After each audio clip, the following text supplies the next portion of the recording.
What's up, guys, and welcome back to the Impact Defense Podcast. In this podcast, we're actually going to start a new series on technological security. So we ask our good friend and resident, what did we decide to call him last time? Privacy enthusiast, to come back on the podcast and join us. Some guy who likes privacy. Some guy who likes privacy. Y'all are really tiptoeing around the nerd moniker. I don't mind. Okay, our resident nerd.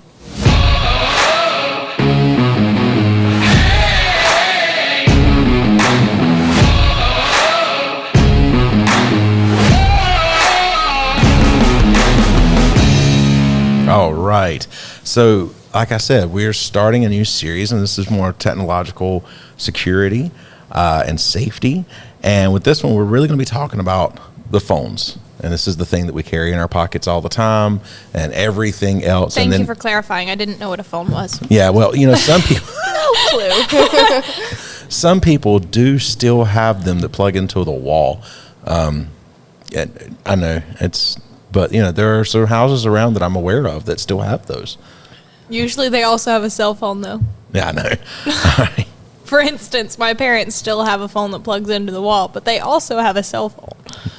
When did we stop calling them landlines? I know it's called a landline, but he originally referenced it as a phone that plugs into the wall, so I was just joking. It's like, man, how out of touch am I with this younger generation? Thomas, you're not sitting in here with, we discussed last time, I am 1 year younger than you, and we still graduated together. Okay. Just because I was so smart, I graduated early, you know? Let's go with that. So, as first and always, we're going to talk about Blackout Coffee. This morning... I don't have my coffee to do the Simba thing, daggone it. That's your fault for not having your coffee. I know. So, this morning we were drinking chocolate cherry, which is still, I think, the favorite flavor. Just doesn't give out the same vibe. Which is still the favorite flavor of most everybody at the table, right? I think so, yeah. Overall. Actually, mine is technically the cinnamon French toast. Okay, one. so yeah, it's not really anybody's technically favorite flavor then. Okay, it's mine. So never mind. But everybody likes it, right? But Blackout Coffee makes some awesome small batch coffee. If you guys want to try it yourselves, head over to impactgear.live/coffee, and that will let them know that we sent you. That helps us as a channel if you go over there and purchase something through that link, especially. If they're not running a promotion at the moment, use the coupon code ImpactDefense, and that will get you 10% off of your order. Anyway, now on to the news story. All right, something a little different today. I've got the news story, and this really is kind of going into what we are talking about in this particular episode. All right, this is from CNBC. Despite the rise of sophisticated crypto frauds and ransomware plots, phone scams continue to trick Americans out of tens of billions of dollars each year. It's amazing. So it's very cheap. I was not expecting the billions. I know. It is very cheap to set up an automatic dialer and plug a bunch of numbers into it, whether they're random or whether they're intentional by geography or by demographic, and place millions of phone calls in a very short period of time, says Clayton, somebody's last name that I cannot pronounce, senior executive advisor at Truecaller. It's a numbers game. Phone scams are on the rise. Truecaller, which makes an app that blocks spam calls, estimates that nearly 70 million Americans have lost money to phone scams in 2022, and that those scammers made off with nearly $40 billion in total. Phone scams include frauds that begin with calls and text messages. So it's not really a specific story. It's more along the lines of like, holy crap, this is a seriously important thing. And I think, I don't know, but it does seem like they kind of target maybe older people a lot of times. But I mean, it goes out everywhere. We get them constantly. Mm-hmm. But most of the people that I know that kind of fall for them are older. Yeah, I agree. It's the least confident people fall for it. As in, I don't know anything about technology. I don't understand this phone. Yeah. I don't understand. Maybe this is real. I don't feel comfortable enough with my level of familiarity with technology, with my level of comfort. I'm going to have to trust they know more than I do, and then, boom, yeah, they've got another person hooked.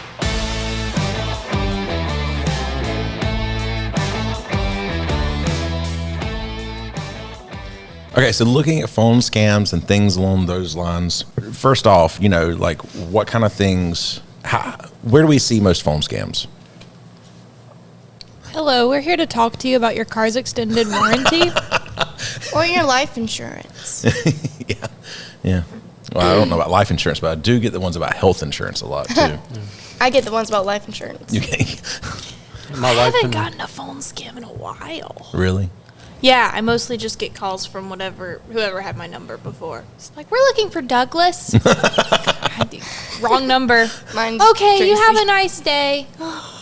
So, as soon as we finish recording the podcast, you're going to get one. inundated. Probably. No, I've been getting a lot for the past year and a half. My wife and I, we bought and built a new home. I've been getting a ton of them, folks trying to buy our property. You know, because they see the new property sale going up on the GIS websites and things like that. Yeah. Oh, I'm getting those through calls, through text, all kinds of crap. So, yeah, there's just all kinds of different ways.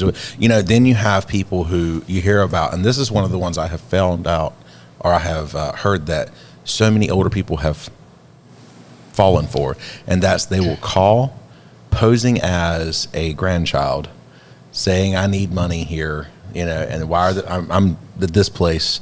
I need you to wire me some money. Blah blah blah. I'm in trouble. Blah blah blah. And they'll turn around and wire money. That was one that I heard that I couldn't believe. It just that kind of. But you actually have to. They have to actually do a little research on that instead of just like this article is talking about just setting up call centers. This one you actually have to do a little research and call and you know. But people do it, and I don't know how many. I read this a couple of years ago. I don't know how many older people have wired money because they thought their grandchild or somebody was in trouble. It's crazy. I think some of the things that we can do to avoid most phone calls is immediately be skeptical, which is not hard for me. I'm a fairly skeptical person by nature. It's not hard for me either because I rarely get called by anyone. So I'm skeptical of every phone call I receive. Poor Jada's lonely. No, I'm just a very Telemarketers. in-person kind of person. Telemarketers, give Jada some calls. She needs some calls. There's some call center in India right now lighting up. They're getting over. They're like, Although, I think the last time was when I had my previous number.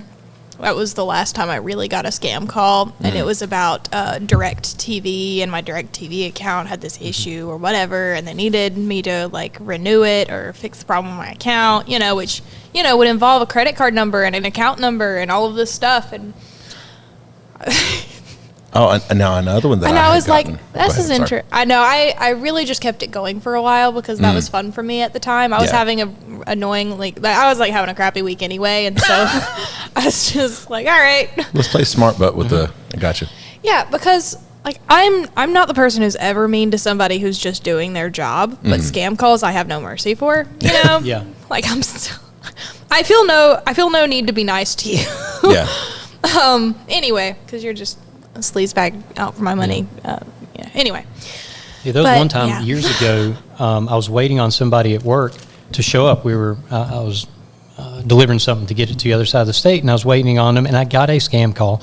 And as a dude from India, saying, "Hey, we see your Windows PC's got a problem." And if for any of you that listened to the last podcast, I don't run a Windows PC, so it's like. But I played along because I'm sitting in a car on the in Asheboro waiting to meet somebody, and he's like, "Okay, well, click here." And I'm like, "Okay, I'm clicking there." He's like, "Okay, what comes up?" And I'm explaining to him what he's wanting me to see. And I'm just playing along with him for about 10 minutes and making enough mistakes to frustrate him, going, "Oh no, I don't see that. I don't, and I'm playing along. And my mentality was, number one, I was bored. And like you say, these people may not deserve a whole lot of respect. But the other thing is, like, if he's talking to me, he's not scamming somebody Yeah, else. That's true.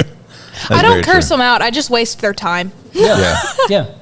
Because my aunt and my cousin, whenever grandma's phone, landline, I guess. Yeah, her grandmother gets a tremendous amount. scam calls And it got to every day. where my aunt would answer and then just go on with a random story that she makes up with her in her head, and they just eventually hang up on her. And it's my quite cousin entertaining. did the same thing. He does the same thing whenever he's there. He calls, he says, "Hi, this is Murphy." And it's just hilarious. Anyone in my family that receives a scam call around my husband just immediately hands the phone to him because he comes up with things on the spot that make everyone roll on the floor laughing. I can't repeat most of them because he's a very mild-tempered guy, but he loves messing with scam callers. But my brother received a scam call with a car's extended warranty, and he kept him on the phone for a while. He goes, yeah, I really want to get this fixed, blah, blah, blah.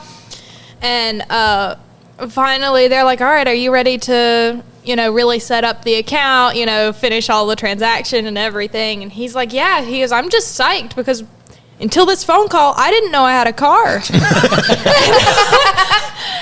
Beep. Immediately. With the TV, I just kept them going. They're like, we need your account number. It's like, okay.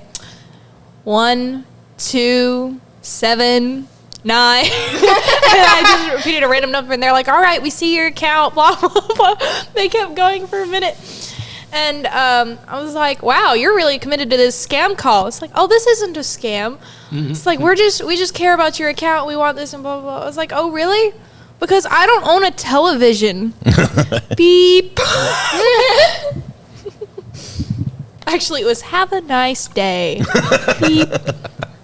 Yeah, and one that I have gotten recently was saying, like, a call saying, hey, you just ordered this thing on your credit card. Was this legit or was this someone else? And that one's one that kind of makes you think a little bit and kind of go back and kind of check your records on things and stuff. Yeah, because I have had my bank actually do that. Yeah, I know, I have too. And so while I got the person on the phone, I'm checking. I'm not giving them any information at Right. all. I have no idea if they're a legitimate, person. But I'll go to a different source, so to speak, and verify what they're telling me. But I think skepticism is a very, very good thing to have in situations like this. Try not to be gullible. Try to be skeptical and just automatically assume. When you see a phone number come through your phone that you don't know, automatically assume that it might be a scam call. It used to be really easy for me to tell, like, scam emails and things like that, having to do with credit card information or debit card information, because I don't do anything online, generally. I'm not someone who orders things online. If I get something, I get it in person. But I just don't do a ton of shopping or anything. So anytime something was just like, oh, this order went through on your whatever, I was like, no. But now I have a husband who does all of his shopping online. And so now I'm just like, babe, did you buy this? It's like, yeah. Why? So now I have to ask. And now I'm very much less sure. And I will say one thing from the tech point of view. The nerd? Yeah, the nerd point of view. Yeah. Microsoft will never call you about anything. If Microsoft calls you to say, there's a problem, we want to help you, blah, blah, and especially if they're with a foreign accent. Okay. But Microsoft doesn't have a way, wait a minute. I just covered that in the last podcast. Microsoft probably does have a way of knowing who you are, but they're not going to let the cat out of the bag by calling you and proving they know who you are. Microsoft will never call you about your computer, period. Yep. Also, be skeptical of anything that says it's from Amazon. There have been a lot of Amazon scams. Now, recently. I agree with that. But also, I got an email one time, and it said that my payment didn't go through on Amazon. And I looked at the email, and the logo in the email looked like the crappiest cut and paste job in there. And I was like, this is bull crap. I can tell that right away. But just to make sure, I went to my Amazon account. Come to find out, not via any links in the email. No. I know. I'm just making sure people hear. No, I did not click on a single thing in the email, but I did go to my Amazon account, and from there, I went through my previous orders. Come to find out, like, we had rent, insurance, like our building rent here, and insurance, several things all hit at once, and it dropped it below to the point where we couldn't, below the level that wasn't going to go through. Well, it was the truth. So sometimes you can't just look at email and automatically assume that's not real, but never click the links in there. The secret's usually in the email address. I'm not going to lie. Yeah, I do that a lot. Yeah, because a lot of scammers are a lot more convincing. Although we jump from phone scams to email scams, but whoops. Anyway, but yeah, I've never. The tip for me was when I'm the one that got the email, because, or actually, I can't. Yeah, I've gotten an email, a phone call, and text, all that say they're from Amazon. None of them were actually from Amazon. Yeah. I know it's a scam because I don't actually have an Amazon account. My husband does. I don't. So it was really easy for me to tell that one. However, I have to make sure that I did have to make sure that he hasn't attached my name or phone number or anything to any of his accounts. Yep. If someone is calling you and you are skeptical about it, but it sounds kind of moderately legit, you can verify by calling the company and making sure that this particular phone call is coming from that company. You know, that's also a possibility. I've seen one where it said your purchase of like over $1,000 went through on Amazon. Please verify that this is your order. That's almost always a scam right there. 'Cause, I mean, yes. They don't do that crap. They don't care how much money you spend on Amazon. They're not going to send you a email or a text or, you know, a call or anything saying, hey, was this you? But there's also, like, if you're really freaked out by it, call your bank. Yeah. Don't deal with the email. Just call your bank and be like, this is BS, right? Yeah, okay, I thought so. Always hang up on the person and contact the company directly. Yeah. And if it is somebody like with my bank that's contacted me a few times, I would just be honest and say, look, I don't know if you're trustworthy. They're going to be used to the scam world. They're going to understand there's a lot of scammers. They're going to say, okay, call us back. Yeah. You know, you're not going to hurt their feelings. And if it's a scammer, don't worry about hurting their feelings. So. And yeah, exactly. Yeah. Well, I mean, for phone scams, and we'll be getting into telemarketers in a minute, but there are call blocking apps. Now, I don't know of any. What do you have on that? Well, Tom? I think I they're don't know built anything in at about this those. point. Yeah, they are. I mean, most of the time they're built in. If you want something kind of separate and different, there is the whole Truecaller thing that was from I don't know anything about them. You know, that was just they're from the story. I know they're out there, but they are built into both Android and iOS at this point in time. But you can block certain calls. You can set up all kinds of different things. I mean, I'm pretty sure you can lock down your phone where if you don't have someone's number in there, it's just not going to come through. And one quick note about the apps on your phone, just your phone app, because it's built into your Android or iPhone phone app. For those of you that feel a little more technically comfortable with doing things, you can, in your phone app, report numbers as spam callers, and that helps the rest of us, because there are times where a call come through, it's not marked as spam, you answer it, you find out, oh, that was a spammer. Yeah. If you're comfortable with figuring that out, it is helpful for the rest of us if you start reporting spam calls that made it through. Now, and this phone, it's number masking and stuff like that, but I have even gotten a scam call that was from somebody's number that was in my phone. Well, that has to do with the outbound DID, the outbound direct inward dial number that you broadcast to everybody. And that can be changed. You know, I guess an easy one is like, you know, a lot of times the call center, you get the call center's number when they call you. You don't get that individual person's phone number when they call you. So, yeah, those are the ones that are a little scarier, because that means that telemarketer had enough information to know a number that you would be familiar with and that you would trust and that would make its way through. Yeah. Always be skeptical. And if you don't recognize that grandkid's name, it's not your grandkid. It's okay. Hang up on him. That's true. And you want to report anything you can. I mean, anytime you get a chance to report the numbers, go for it, because like you said, it does help out everybody. All right, so telemarketers. Telemarketers are, you know, these are paid people doing things that are not necessarily scams, but they're just kind of inconveniencing in your life.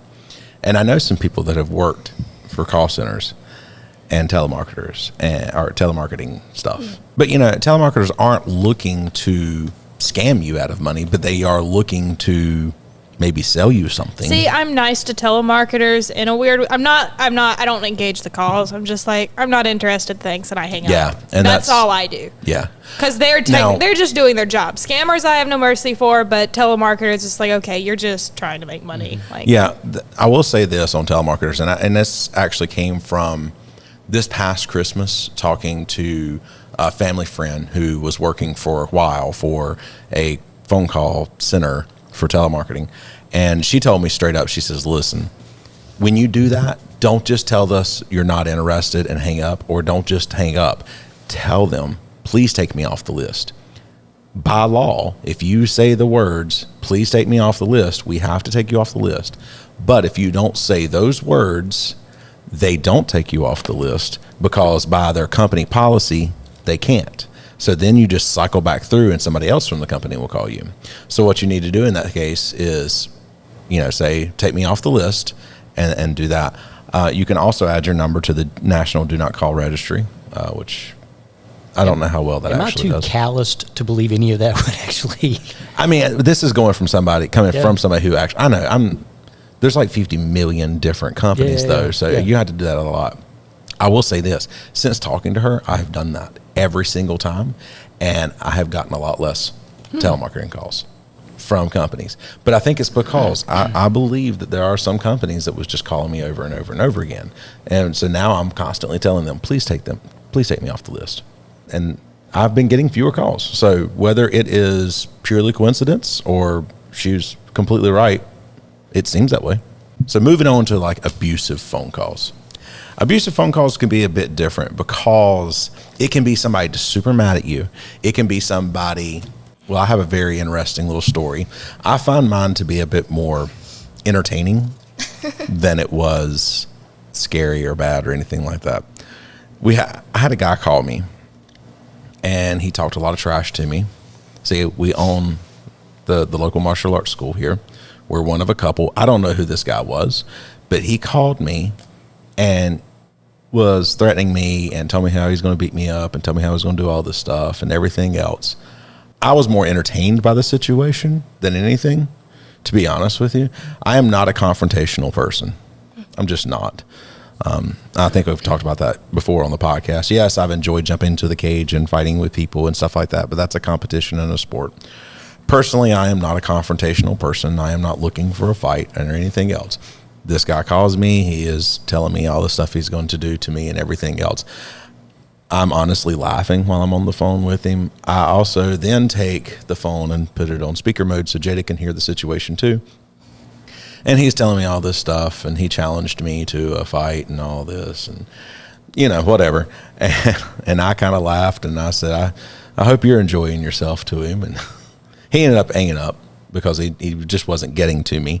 I guess the only thing about that whole situation was, and we've mentioned this on the podcast too, that whoever it was local, because that man then saw Gentry coming in one day and opening the door, and he made an automatic assumption that she was my wife, I guess because she was unlocking the front door, and he calls out to her and told her to, send a message to her husband, blah, blah, blah, blah. So that was the only time where it got like, oh, okay, maybe that wasn't quite as harmless, but still yet it was, whatever. And I think one of the big things is in a situation like that, you do need to remain calm. Don't take things personally. Okay. It's over a phone. You definitely have nothing to prove to the dude over the phone. No, I did not. I did not feel like it. And nobody does really in that situation. I think if it is something serious, then you may need to report that to the police. And I think if that had gone at any point, 1 point strong or one step further, I might have at that point in time. It's never when he called me, but the moment when he said something to Gentry when she was walking in, I thought, okay, if that had gone any different than the way it did, it was not whatever. It was just like, hey, you tell your husband such and such. And she was like, oh, okay. If you really do feel threatened or unsafe because of an abusive phone call, talk to the police. It's time to call the police. Yeah, you can block the number, all that kind of stuff. I think a lot of times they can be a little bit more personal. So, that one was pretty personal. Not really. Yeah, but it wasn't your abusive ex-husband or anything. Oh, I got That's you. what I Yeah. was thinking too. I got you. Yeah. Okay. That's what I Yeah, or was calls thinking. just made to scare you, like things. I've heard of people getting calls in the middle of the night that was just someone like breathing heavy on the other end of the Yeah, line. yeah. And, you know, That's just scary. Yeah. exactly. Well, it's intimidation. So, in that kind of situation, you do want to contact the police in some way Immediately. Yes. Yeah. I just did not see mine as that serious, but like in situations like that, those are all very, very serious. I Yes, would always so err on the side of anytime, contacting the cops because you get a case start or a case history started. Yes. You're getting documented evidence. Yep. And so instead of having anecdotal evidence that, well, yeah, you called me 3 or 4 times, and you might be able to pull it up in call logs, you've actually got something documented with the Yeah. authorities about the case. Yep. Does anybody know any of the will your phone allow you to screen record in the middle of a phone call? I mean, I know you can't record somebody without their permission, Well, but actually, yes, in North you can. Carolina, You can. Okay. in North Carolina you can. as long as one of the two parties is aware. No, yeah, I know. as long as Yeah. one of the two parties in the conversation is aware, you can record. If you and I are talking over the phone, I'm recording it, I'm aware I'm recording it, that's legal. If you and I are talking on the phone, Brian's recording it, we don't know about it, that's illegal. Right. Okay, cool. So as long as one of us knows. Maybe record it. Make Yeah. sure you know your state's laws as far as that goes. Yes. But recording it would be a very good idea. Yeah. And that could be as simple as if your state requires that both parties know, You then just say, I'm recording this conversation. Yeah, I just Now, want you to know I'm recording this if you conversation. continue, I'm taking that as permission. Well, as long as they know, that's all they need. You don't need permission Okay. as long as they know. And that's, just know your state laws on that kind of Yep. stuff. I know it. Yeah. Like you said, in North Carolina, as long as one of us knows, we're good. Yeah, you just want to make sure that anything you do is going to be permissible if it goes that far. Right. Exactly. All right. And moving on to text scams, we already talked about some text scams as it was.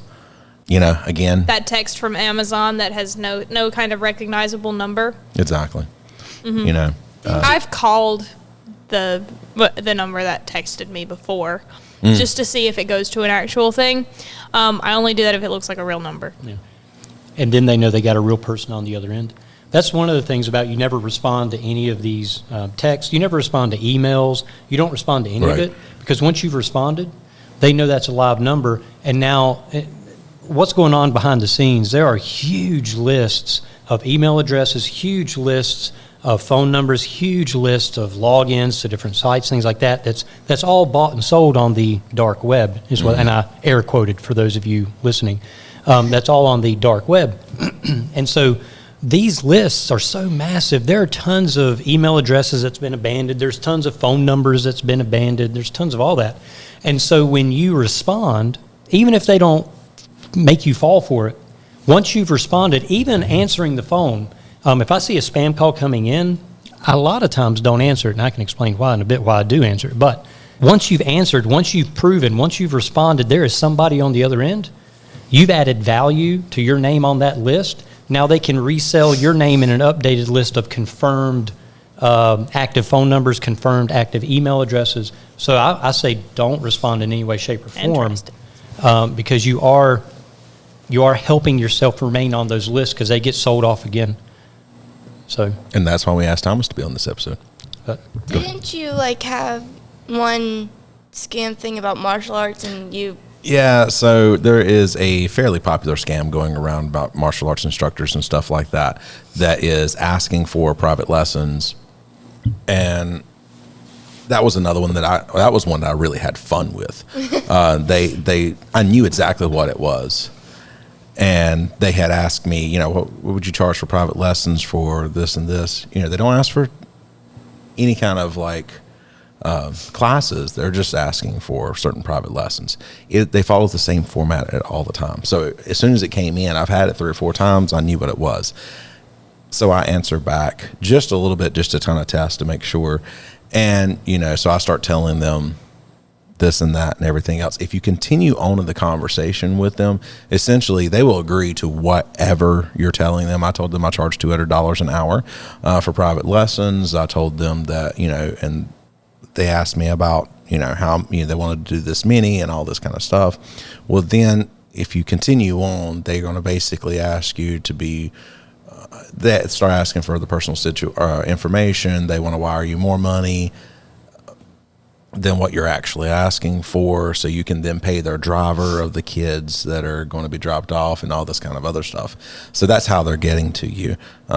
So yeah, I had a lot of fun with that guy and told him I was, such and such rank, and how dare you. I did the 11th degree black belt, which if anybody has ever seen Enter the Dojo, kind of knows where that came from. It was entirely too important to be shuffling around money for someone else and blah, blah, blah, and all this mess. I just kind of had fun with it. Your Fu Manchu was quite long. Yeah. So I don't think you understand who you're talking to. I'm 11th degree black belt. So, but anyway, yeah, I mean, tech scams kind of follow the same stuff. Don't answer, block and delete. Block, delete, and report, and that's what I try to do as much as possible. I never told you about this. Uh-oh. But I had one text come through that said, "I love you," and I didn't know the number. And so I'm just like, block, delete. I don't know you. Just no. And it could have been just one of your friends. I know. I didn't have the number. I'm just saying. I didn't have the. Maybe it was one of your friends. I didn't recognize the number. Maybe it was one of the kids in the classes declaring his love for you, like they do for Jada all the time. No. I don't understand how. I can't count how many 5 to 7 year old boys want to marry Jada. Aw. Yeah, she's very, very popular in that age group. Is it an eye level thing with the 5 or 6? No. All right, if you guys are looking for a really, really cool tactical pen that actually looks like a pen and not a shotgun, then our favorite tactical pen, the Stealth Pen Pro, would be the pen for you. And if you want to know our thoughts about it, go ahead and go and check our review on it that is on YouTube. That's true. And if you want to get one, you can go to impactgear.live/stealthpen. Be sure to use the coupon code ImpactDefense, because that will get you 20% off of that pen as well. That thing was phenomenal. We put it through its paces and also have kind of... Test it with other tactical pens? Yep, put it up against some other tactical pens, and it is absolutely our favorite. Absolutely. All right, now I'm going to be reading a review from one of our viewers. This podcast was great for me to listen to and learn how to defend myself. I have learned so much from this podcast. Thank you so much to the hosts. P.S. My... What? Capybara. I have no idea what that is. It's an animal. It's an animal. It's a rodent. My some type of animal loves it as well. All right, guys, if you would like to support us, you can go down to the link in the description, and you can support us starting at just 99 cents a month. There are 3 tiers, 99 cents a month. There is $4.99 a month and $9.99 a month if you really, really enjoy what we have to offer in our podcast. Also, if you will tell others about it, that would greatly, greatly help as well. Please visit our website, impactdefense.online, for any courses, articles, and everything else that we have available over there. And if you have any topic suggestions, that's true too. Don't we have this jacket that I have on? What in the world? What? Continue. Are you sure? Yes. If you have any suggestions for topics, I'm just here for laughs. oh gosh, Oh my gosh. It's about to get uncomfortable. We promise not to interrupt your day with telemarketing calls. Oh, there you go. that too.